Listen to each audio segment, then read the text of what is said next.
Well, I don't need to say anything. You already saw the teaser trailer using a clip from Beast Machines. So, yeah, let's just get into it.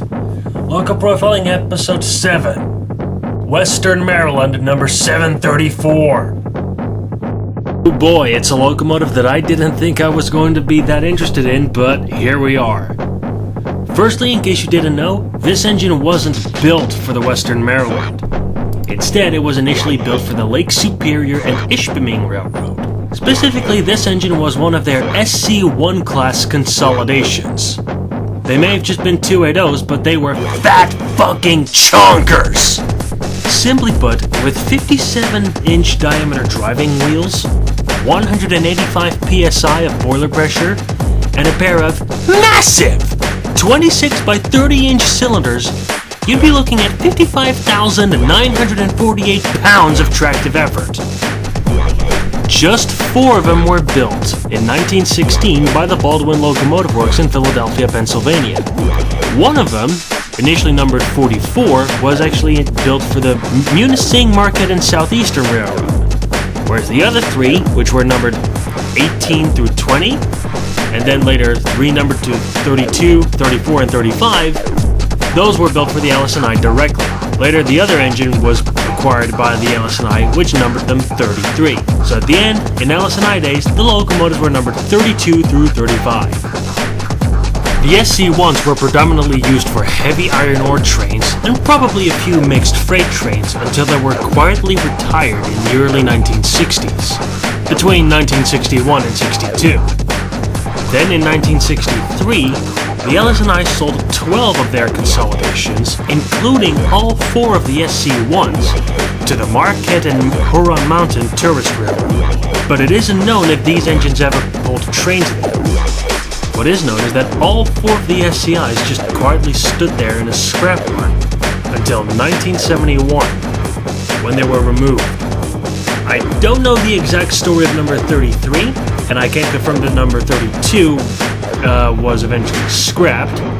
Hell, was apparently even used for target practice by the United States military, but 34 and 35 ended up being sold to the Illinois Railway Museum in Union, Illinois, where they were cosmetically restored and remain on static display. However, for number 34, its true glory came in 1991. That was when it was sold to the Allegheny Central Railroad, located on an old mountainous branch line between Cumberland and Frostburg in the state of Maryland. But this old branch line was once part of the Western Maryland Railroad.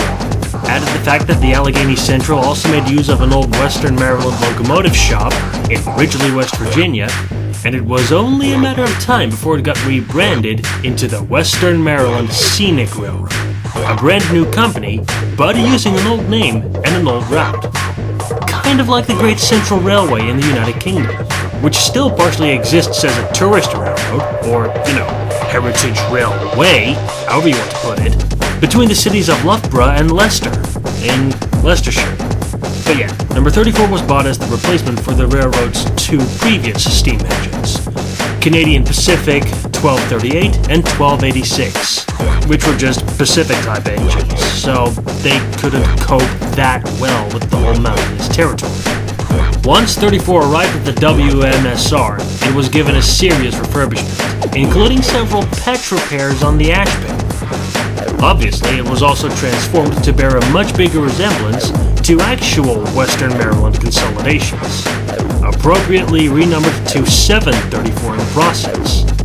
Although that number originally belonged to an H7, and the engine now looked like an H9, but whatever. The biggest trump card of the refurbishment, however, was its new increased boiler pressure of 200 psi, which had the profound effect of raising the locomotive's tractive effort to 60,484 pounds.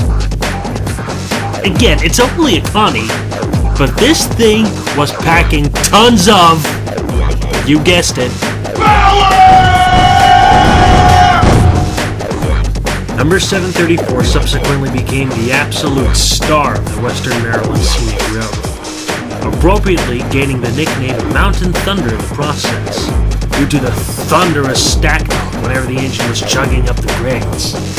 There's no sugarcoating it. Again, it was only a Connie, but it was an absolutely tough and ridiculously powerful Connie. They say that if you had an SC1, you could pretty much do anything, as long as you maintain it well.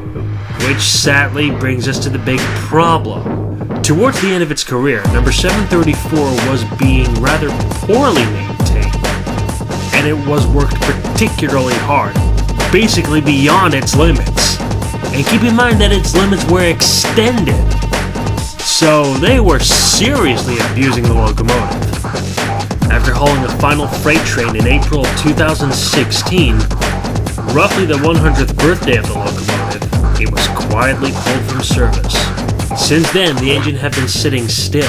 The Western Maryland was planning to give the locomotive a new running mate in the form of Chesapeake and Ohio number 1309, an H6 class 2662 Malay Mogul. But due to the Western Maryland being in a relatively poor financial state, the refurbishment of number 1309 actually started to become a meme until 2020, when suddenly, even during the whole COVID pandemic, refurbishment of that locomotive was basically shifted into maximum overdrive. And on New Year's Eve, so in 2021, 1309 was successfully steamed up. But as for 734, similar to Challenger locomotive 3985 on the Union Pacific, its new heyday is over. The engine is sidelined due to the very poor mechanical shape of the locomotive. Just like the Challenger, the chances of it running anytime soon are zero. Chances of it running in the long time? Very small. But the Western Maryland did at least acknowledge that, although its current heyday is over, they are willing to give number 734 a cosmetic refurbishment, so at the very least it can be put on display and look nice, while it slowly awaits its turn to be refurbished again in the distant future. That was the story of Mountain Thunder. You gotta admit, even though it's a Connie, it's an absolute Geiga Chad of a Connie. Even if it does have a very toxic fan base of people who thought that 1309 was going to replace 734. Yeah, that did happen, but get over it. I mean, you're talking to a 3985 fan who is sad but understanding about it being replaced by 4014. Yes! Holy crap, I actually managed to keep my computer just long enough to finish this. And because it's now June, happy Pride Month. And now, a message from Steve Rambo. Without further interruption, let's celebrate and suck some dick.